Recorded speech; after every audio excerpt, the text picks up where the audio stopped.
Hey guys, JV here, and we're doing a vlog. It's been a little while since we've done this, and so I just wanted to hop on here and talk to you guys about a few exciting things and a mini rant. We're gonna have a mini rant at the end of the video, and I'm putting it at the end because, you know, that's what we should do.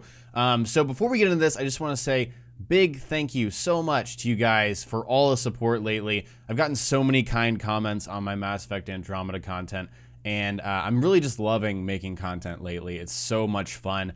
There's so many generous super chats and donations on my streams. Streaming is awesome. It's just so fun, and I don't plan on stopping that anytime soon. So I just want to say thank you so much for supporting me, guys. I'm so glad you're enjoying the content.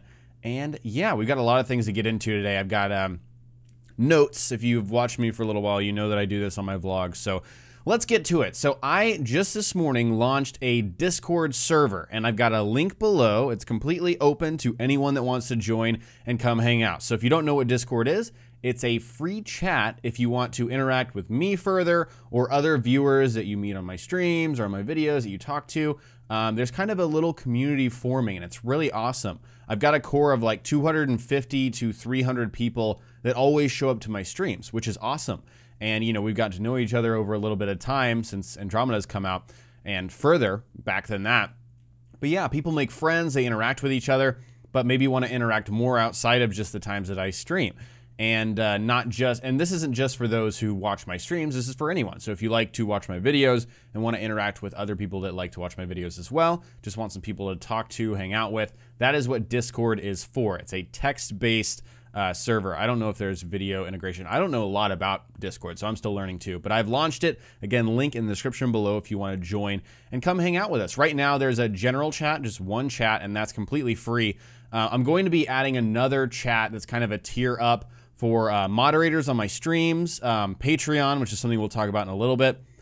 People that super chat, definitely. I'll be adding those people there. And then donators as well on streams. That'll be kind of another kind of a tier chat. But there is one general free chat. Again, anyone can join and just come and hang out. And I definitely plan on hopping on at least once per day to hang out with you guys and see what you're doing. Whenever I've got a second, basically, if I'm at line at a grocery store or, you know, I've got time between something rendering and whatever it may be, I definitely intend on hopping on there and hanging out with you guys. So it'd be cool to hop on video for like 5 minutes every once in a while. I'm not sure if that's something integrated within Discord or not, but yeah, that is the plan for that. So yeah, come and join us on Discord. It's going to be a lot of fun. I've already had some good conversations on there because I announced it on Twitter. But anyways, let's roll into our next topic, which is upcoming games and content. So you guys may be wondering, what are you doing, JV? You're doing a lot of Mass Effect Andromeda. You've only been doing this. You did this with Fallout. What are you doing?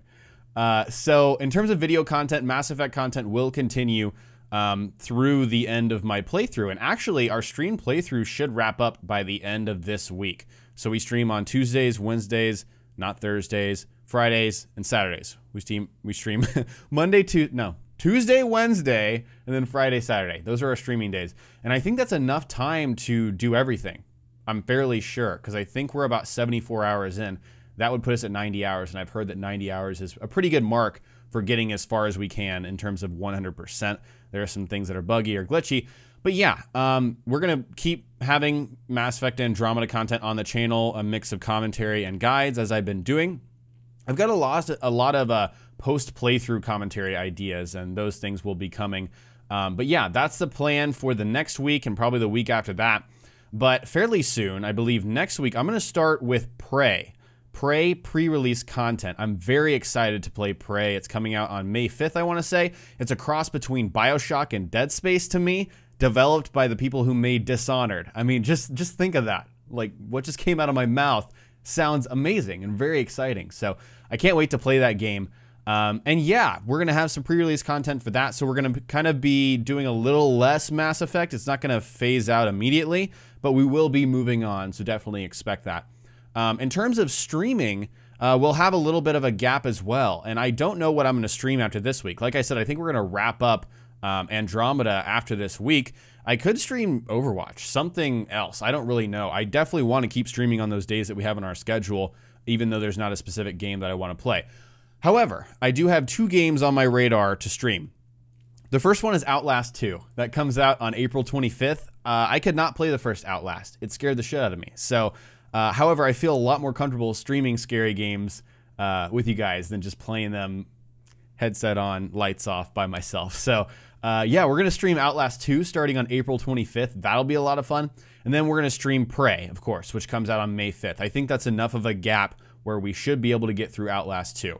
And I plan to stream the whole thing of both of them. Maybe not 100% of Outlast, but definitely 100% of Prey. I want to do everything that I possibly can with that game. So yeah, those are upcoming streaming plans and content plans.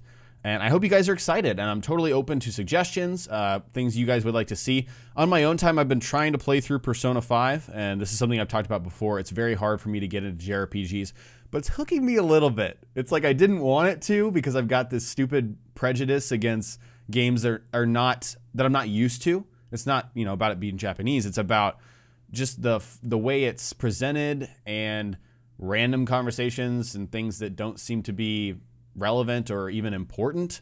It's hard for me to get into a JRPG. I tried it with Final Fantasy 15 and I couldn't do it. But I gave Persona a shot because the reviews are 94 on Metacritic, and that catches my interest. That's like, oh, I need to play that game, even though I'm not, you know, usually used to that kind of game. So that's what I'm playing on my own time. I don't plan to do any Persona content. I know some people have asked for it, but I'm going to try to kind of experience it on my own and report back to you guys, but I'm about 5 hours in. So that is pretty much the main part of this vlog. Now we're going to go into the rant. I'm going to rant, so prepare yourself. It's about the YouTube ad issues, which is something that doesn't seem like a big issue on the outside, but is definitely an issue on the inside for creators. So I'm going to lay out facts, things that have happened. Of course, you guys know about the PewDiePie Wall Street Journal thing probably, but most recently, and this is involved with H3, but I'm not involving that when I share these facts, you know, what actually happened with you guys. So Wall Street Journal journalist guy posted an article about Google placing ads on racist videos, gave a few examples of how one video was monetized that had the N-word in the title. Unacceptable, right? Especially YouTube, you know, it's their right to say, no, not allowing that. So the result was that after this article, big brands pulled their ads from YouTube. I mean, it's like Pepsi, Coca-Cola, Toyota, AT&T, Verizon, really big companies. And so YouTube, as a result, promised to implement better tools for filtering that stuff out and making sure that those ads don't get placed on racist videos. Those are the facts. That's what happened. Now I'm going to give you my rant, my spin on it. I'm very disappointed in this journalist, Wall Street Journal guy, pretending, maybe not explicitly pretending, but implying, whether consciously or unconsciously, that this is a widespread issue on YouTube. As we know, there are billions of minutes of content uploaded to YouTube daily, billions. And I can tell you, just as someone who watches at least 20 YouTube videos a day, that's a minimum. I watch a lot of YouTube. I consume it as much as I create it. That the racist, hateful, derogatory comment makes up the 1% of the 1% of the 1%. I don't even see it, right? I mean, anyone that uses YouTube frequently doesn't see this stuff. It doesn't make it okay that it's being monetized against these companies' will or whatever, but even a smaller fraction of that content is being monetized. A smaller fraction of the fraction that is even on YouTube. So this is just reckless, in my opinion. This journalism is reckless. It's a misunderstanding, a complete misunderstanding of the consequences of reporting something like that without actually, you know, understanding the issue, right? YouTube could have been made aware of this issue in a much more respectful and appropriate manner. But the result is that, at least on my end, I can tell you I'm seeing 50% less revenue. So imagine if some outside force came into your job, your place of work, blew up an isolated incident that is not a widespread issue, and that resulted in your paycheck being cut in half. Think about that. That is insane. And a lot of the bigger YouTubers are like, oh, it's not a big deal to me, but I care about the smaller guys. I feel like I'm on a fringe.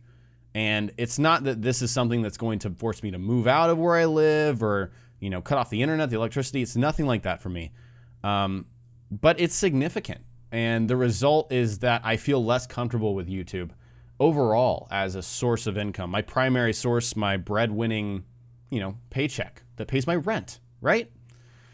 it's something that I think would make the average person really sit back and think, am I secure with this?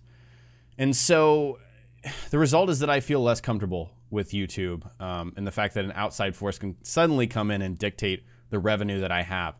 And again, I've said before that it is completely within the right of these companies to say, we're going to pull our ads because you don't have the right tools. The reality is that YouTube itself is inept at communicating with its creators. It really is. It can't control it. The size, I don't know if they don't want to employ the right people.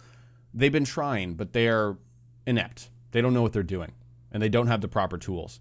And I think at this point, crowdfunding is almost necessary. It's something that, you know, is an optional thing for me. I've tried to do it in the past, but at this point, it is very crystal clear to me that I need to do it. It's almost necessary. And I'd much rather crowdfund than have in-ad videos. I've done in-ad video, ads in videos. I guess it's the same thing. I've done those before. I've done it for an app, which is a community app called Amino. I've done a few things like that before. I'd much rather crowdfund if possible than do that. But there needs to be something to supplement this. There needs to be a safety net, a barrier from bullshit like this. So I'm working on a Patreon. I'm going to try and launch that again. I mentioned Patreon connected to Discord. At some point, I think we're going to have Discord, you know, the higher tier Discord chat server as a higher tier option, or sorry, not a higher tier, a first tier option. Very ground level, like $2. If you pledge $2 on Patreon to support me, you'll get in that chat. It'll be the first thing, maybe $1. I don't really know yet. But I'm really going to try to hammer it down and get something that makes sense. And I don't want to create exclusive content just for patrons. I don't want to do that. It seems a little unfair, and, you know, gating content behind money is just, it's not what YouTube is about, and it's not what streaming is about either. So just know that I'm working on this stuff, and it may be a little while till I launch it, but it just seems necessary at this point. So that is my personal perspective. I understand that it may not be as dire a situation for people on the outside, but this Wall Street Journal guy is an asshole. Like, what an asshat. Seriously. Like, complete misunderstanding of the waves that he's creating. Could have been a much more appropriate way to do this. He didn't do it. So, yeah, that is the result of what I'm doing. And also, I'm talking to a company about possible merchandise, which is something I've thought about, but I never really pulled the trigger. But I've found a company that handles all the logistical stuff that I wouldn't want to handle. I just need to make sure the other stuff is where I'd like it to be. So that's another possible thing that can, you know, supplement me while YouTube figures this out. We don't know how long it's going to take until they figure out this YouTube ad revenue issue with racist videos, whatever it may be. It's an isolated issue. Anyone that tells you otherwise is wrong. So anyways, guys, that is all I had to say. Rant over. Thank you for sticking through this if you did. But yeah, I'm just so happy with where the channel is right now. We had a ridiculous video that just blew up. It has almost 500,000 views, and it's been up for like 5 days. I don't even know where that came from. That is such an isolated thing. My content is not at that level. Not all of it. Certainly not all of it. Just that one video blew up. I have no idea. So anyways, guys, thank you so much for watching. I hope I'll see you on my streams soon. Hope you're excited for the future of the channel. Again, we're moving full steam ahead. And yeah, hope you guys enjoyed this vlog, and I will talk to you next time.